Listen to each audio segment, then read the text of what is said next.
Le journal des médias avec Thomas Joubert. Bonjour Thomas. Bonjour, à la une ce matin, France 2 change de partition pour ses programmes musicaux. Une enquête surprenante sur ce que pensent les téléspectateurs de la télé.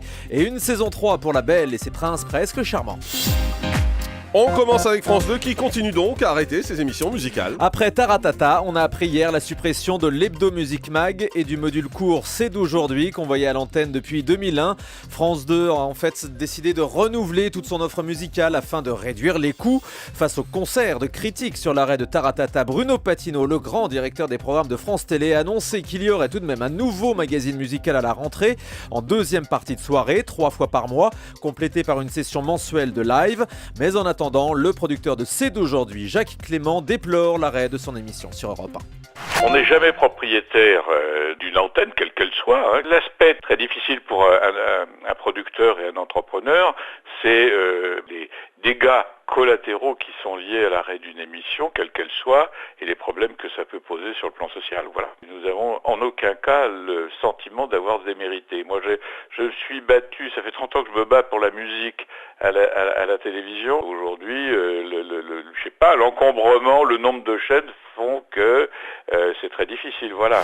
Voilà, Jacques Clément, donc le producteur de l'émission CD d'aujourd'hui, qui déplorait cet arrêt. Et je vous signale, nous, qu'on a invité Bruno Patino, grand directeur des programmes de France Télé, à venir dans cette émission depuis déjà plusieurs semaines. Et pour l'instant, on n'a que des refus, donc ce serait bien qu'ils viennent un peu nous expliquer cette stratégie qui est tant contestée en ce moment de France Télévisions. Donc on renouvelle l'information et l'invitation, et sur l'antenne d'Europe 1, cette fois, ça a peut-être un peu plus d'impact. Une enquête sur la vie des téléspectateurs concernant tous les changements à la télé. Le Figaro a lancé un sondage sur Internet à propos donc de ce mercato du moment. Alors attention, il ne s'agit que d'une consultation auprès de 2750 internautes. C'est donc pas forcément très représentatif, mais les résultats sont très tranchés, on va dire. 61% des personnes qui ont répondu trouvent par exemple que France Télé a tort de supprimer Taratata, mais tendance totalement inverse pour Shabada. 68% pensent que France 3 a bien fait d'arrêter l'émission de Daniela Lombroso. De même, 59% ne regrettent pas l'arrêt des mots de minuit. Enfin, deux questions sur le grand journal de Canal+. La formule doit être revue à la rentrée, oui à 84%. Et Daphné Burki doit-elle continuer le grand journal? Non à 76%. Ça le mérite d'être clair. Ah, ça c'est sûr. Il y aura une troisième saison de La Belle et ses princes presque charmants sur W9. Après le succès des 2 premières saisons, le programme reviendra l'année prochaine. Selon Le Parisien, la chaîne explore plusieurs scénarios pour surprendre les candidats.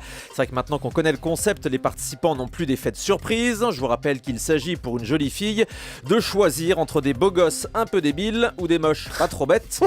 C'est simplifié mais c'est comme ça. Ouais. Par ailleurs, W9 renouvelle également ses ch'tis. Ils sont actuellement en tournage pour un tour de France des régions, ça promet. Ensuite, W9 les enverra à Hollywood. S'ils peuvent les envoyer le plus loin possible de nous, ça nous arrange.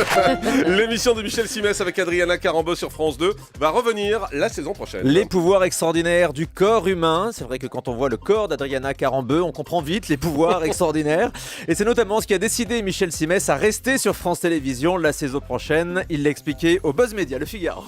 Il y a eu des rumeurs comme quoi je partais à Canal. Ça, je les ai lus comme vous. Ouais. J'ai eu, disons, des contacts de la part d'autres médias. Voilà. Mais l'intérêt aujourd'hui, c'est juste de vous dire que je suis à France Télé, que je reste à France Télé à la rentrée. Parce que c'est ma maison, parce qu'on s'éclate avec Marina. On va continuer à la rentrée, c'est un vrai bonheur. Avec Adriana, on a une complicité, une amitié. On se marre pendant le tournage, même si c'est difficile physiquement. Du coup, on est parti pour en faire, selon les disponibilités d'Adriana et les miennes, 3 par an, normalement. Pourquoi vous voulez-vous que j'aille chercher ailleurs ce qu'on me propose de plus beau chez moi? M6 annonce son été et des programmes 100% inédits en prime. Outre la saison 8 de L'amour est dans le pré, M6 proposera comme chaque année des reportages tout neufs pour Enquête exclusive, Zone interdite et Capitale. Au passage, on a remarqué que dans le dossier de presse, Thomas Soto ne figure plus en tant que présentateur de ces inédits de l'été de Capitale. On sait que les relations sont tendues avec la chaîne depuis l'annonce de son arrivée sur Europe 1. Cet été sur M6, on verra donc aussi des nouvelles séries américaines comme Wes and Travis et puis un nouveau magazine de reportage en prime intitulé Va voir ailleurs. Rien à voir avec Thomas Soto, je précise. Ce magazine suivra des Français qui ont choisi de s'installer à l'autre bout du monde. Oui, exactement. Sur Capital, on précise qu'il n'y a pas le nom de Thomas Soto, mais il n'y a pas d'autres noms non plus. Bah alors... Donc je pense qu'ils sont en négociation et qu'ils se réservent le droit éventuellement que ce soit lui Ou pas.